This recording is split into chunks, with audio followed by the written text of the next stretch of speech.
আসসালামু আলাইকুম রহমতুল্লাহি ওয়া বারাকাতুহু।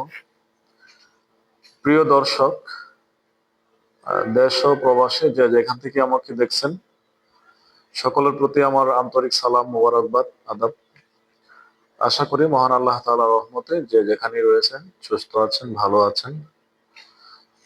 তো সম্মানিত দর্শক, আজকে আপনাদের মধ্যে একটি বিষয় শেয়ার করার জন্য আপনাদের সামনে হাজির হয়েছি। আর সেটি হচ্ছে পবিত্র কোরআনুল কারিমের বিশুদ্ধভাবে তেলাওয়াত। আমরা পবিত্র কোরআনুল কারিমকে কেন বিশুদ্ধভাবে তেলাওয়াত করব, এবং এটা যদি আমরা সহি শুদ্ধভাবে তেলাওয়াত না করি তাহলে এর ক্ষতি কি, আর এ বিষয়ে কোরআন ও হাদিসে রাসূল সাল্লাল্লাহু আলাইহি সাল্লাম কি বলেছেন, সংক্ষেপে দু একটি কথা বলে আপনাদের কাছ থেকে আমি বিদায় নেব। এই বিষয়ে আমাদের সম্মানিত বিজ্ঞ ওলামায়ে কেরাম রয়েছেন, ওনারা আরো সুন্দর করে বলেন। এবং আমাদের দেশে প্রায় অসংখ্য মাদ্রাসা রয়েছে যেখানে আমাদের তালিবে ইলম ছাত্র ভাইরা পড়াশোনায় বিষয়ে পড়াশোনা করে থাকেন, ওনারা বলবেন। তো আপনাদের মাধ্যমে আমি মূলত আসছি নবী করিম সাল্লাল্লাহু আলাইহি ওয়াসাল্লামের একটি হাদিস এর প্রেরণা থেকে আমি আপনাদের কাছে আসছি। হাদিসটি হচ্ছে রাসূল আকরাম সাল্লাল্লাহু আলাইহি ওয়াসাল্লাম বলেছেন, বাল্লিগু আন্নি ওয়ালাউ আয়া, তোমরা আমার পক্ষ থেকে একটি আয়াত হলেও পৌঁছে দাও। এই হাদিসের প্রেরণা থেকে মূলত আপনাদের সামনে আসছে। তো ভিউয়ার্স, সংক্ষেপে কোরআনুল কারিমের তেলাওয়াত সম্পর্কে দু একটি কথা আপনাদেরকে বলবো, আশা করি আমার সঙ্গেই থাকবেন। প্রথমেই আমি যে কথাটি বলতে চাচ্ছি সেটি হচ্ছে পবিত্র কোরআনুল কারিম তেলাওয়াত সম্পর্কে মহান আল্লাহ তাআলা কি বলেছেন আমরা একটু শুনি।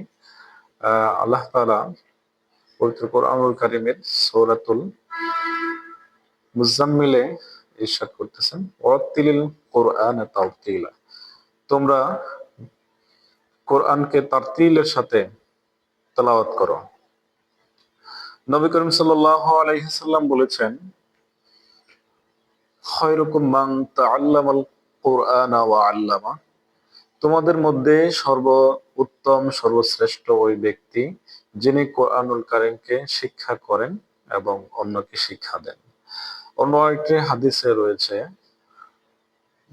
আফদলুল আফদলুজ যিকরি তিলাওয়াতুল কোরআন, অর্থাৎ কোরআন তেলাওয়াত হচ্ছে সর্বোত্তম জিকির, বা আফদলুল ইবাদতি তিলাওয়াতুল কোরআন, সর্বোত্তম ইবাদত হচ্ছে কোরআন। আরো অসংখ্য হাদিস রয়েছে যা কোরআনুল কারীমের তেলাওয়াতের গুরুত্ব এবং এর ফজিলত সম্পর্কে। এরকম একটি হাদিস রয়েছে যে হাদিসে রাসূল আকরাম সাল্লাল্লাহু আলাইহি সাল্লাম বলেছেন, কোরআনুল কারীমের প্রতিটি হরফের বিনিময়ে 10টি করে নেকি দেওয়া হয়। সুবহানাল্লাহ। তো এরকম আরো অসংখ্য হাদিস রয়েছে এবং কোরআনুল কারীমের গুরুত্ব রয়েছে, যেগুলো আমাদের বিজ্ঞ ওলামায়ে কেরাম, সম্মানিত আসাতিজায়ে কিরাম এ বিষয়ে আরো বিস্তারিত বলেন, আপনারা শুনে থাকবেন। তো কোরআনুল কারীমকে আমরা কেন তেলাওয়াত করব, আপনারা কিছু আহ আয়াত ও হাদিস দিয়ে জানবেন। আর এটি যদি আমরা বিশুদ্ধভাবে তেলাওয়াত না করি তাহলে আমাদের ক্ষতি কি? আমরা যদি কোরআনকে বিশুদ্ধভাবে তেলাওয়াত না করি তাহলে কোরআন আমাদেরকে লানত করে। রব্বানা ক্বারিলিল কোরআনি ওয়াল কোরআনু ইয়ালআনা, কোরআনুল কারীমের এমন তেলাওয়াতকারী রয়েছেন যাদেরকে কোরআনুল কারীম অভিশাপ দিয়ে থাকেন।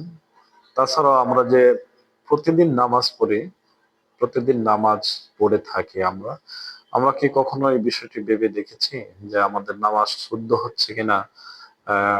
নামাজ শুধু পড়লেই হবে না, এটা শুদ্ধ করারও চেষ্টা করতে হবে। আমরা যারা কোরআনুল কারীম সহি শুদ্ধভাবে পারি না, তারা যতটুকুই পারে ততটুকু দিয়ে নামাজ শুরু করব, কিন্তু এই জন্য কোরআন বিশুদ্ধ নয় বলে কিন্তু নামাজ ছাড়া যাবে না। নামাজ পড়তে হবে এবং কোরআনুল কারীমকে বিশুদ্ধভাবে তেলাওয়াতের জন্য চেষ্টা করতে হবে।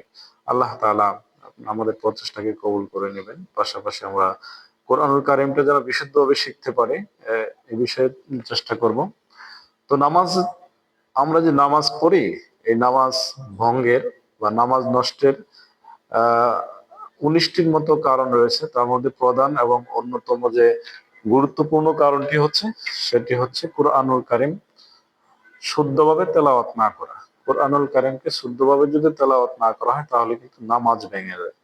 সেজন্য প্রিয় দর্শক, আমরা নিজেরা কোরআন তেলাওয়াত শিখবো বিশুদ্ধভাবে, আমাদের বাচ্চাদেরকে পড়াবো।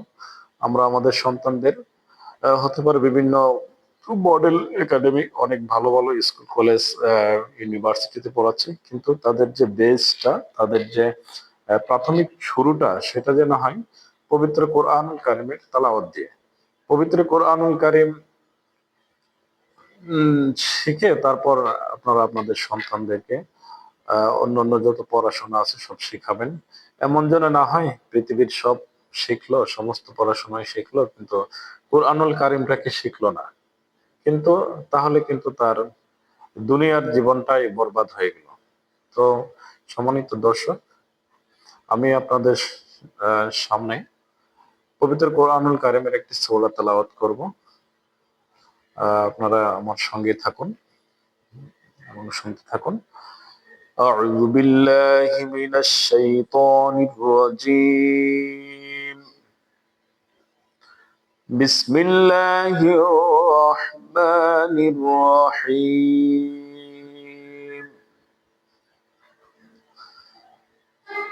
ألم تر كيف فعل ربك بأصحاب الفيل؟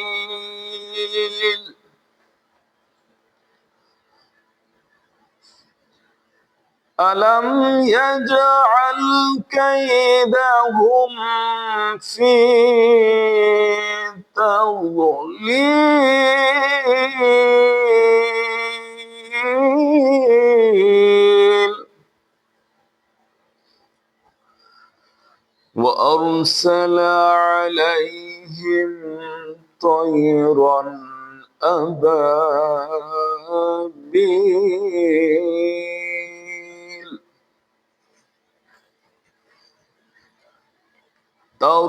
ترميهم بحجارة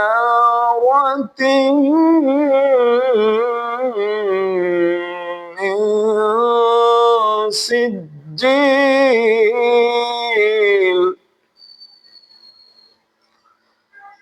فجعلهم كعصف مأكول صدق الله العظيم. সম্মানিত ভিউয়ার্স, তো আমরা চেষ্টা করি পবিত্র কোরআনুল কারিমকে বিশুদ্ধভাবে শেখার। কারণ বিশুদ্ধভাবে যদি কোরআন তেলাওয়াত না করা হয়, তাহলে কিন্তু কোরআনের অর্থ বিকৃত হয়ে যায়।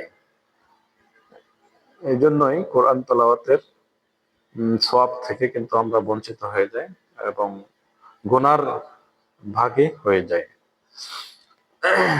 তো আজকের ভিডিওটি এই পর্যন্তই। এতক্ষণ আমার সঙ্গে থাকার জন্য জাযাকাল্লাহ, মুবারাক, ধন্যবাদ জানিয়ে আমি বিদায় নিচ্ছি। আসসালামু আলাইকুম ওয়া রাহমাতুল্লাহ।